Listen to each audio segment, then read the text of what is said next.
Now I'm ready to paint. So as you can see here, I have a watercolor set that I'm going to use. You can use any kind of water-based paints, but it's very important to use water-based paints because that's what's going to work with the crayon lines that you guys have already put on here. So for the tree and the ground, I'm just going to choose dark colors that I'm going to go ahead and fill this in with.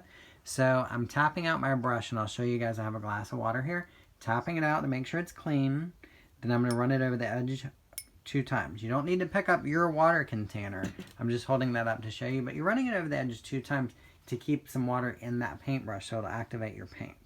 So I'm loading it with the paint I want to use, and I'm just going to use a dark color in the tree and on the ground. So I'm going to fill this in. I'm reloading it. My brush looked really light there and thirsty, so I needed to add some more. So then a little more paint, a little more water. I'm filling this in. Then I'm going to choose another dark color, and I could even use the black if I wanted to for the ground. What we're really going to focus on is the effect that we get in the sky. So we want to see that those stars, that moon, it's all going to look like it's bright and it's shining. We want it to look like the wind is actually moving and blowing. It's just a picture, so the wind isn't actually blowing, but it looks like it is. It looks like it is because of the lines that we used to put in there. So I'm cleaning out my brush because I want to switch colors. I'm going to try to find a nice dark green that'll work. So I think this one will work. If I need to create a new color, I can always mix that. But would I do it in my paint set or would I do it on the actual painting? I think you guys probably all said on the painting, because if I'm sharing my paint set, especially with a brother or sister at home, they're going to be pretty mad at me if I mess up all the colors in there because I'm mixing them up in the paint set. Just like in our classroom, we have to think about win-win. Like, there's other people sharing our art supplies with us, so we need to make sure that we're thinking about them when we're making choices too. So right up to that tree, but do I paint over the tree? No, just like you guys probably said out loud right now, I'm going to jump over it.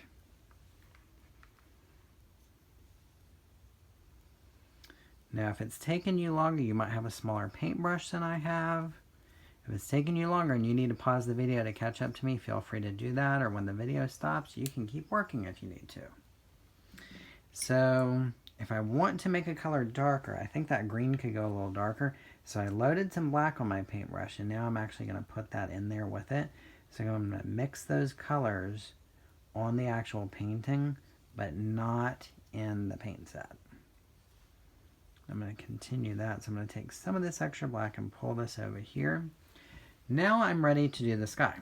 Now a lot of people, they would get very worried. Oh, I don't want to cover up my stars. I don't want to cover up my moon. And yeah, we don't want to do that. But the nice thing is you took the time to plan ahead. So you painted it with, or you drew over it, pardon me, with the crayon wax.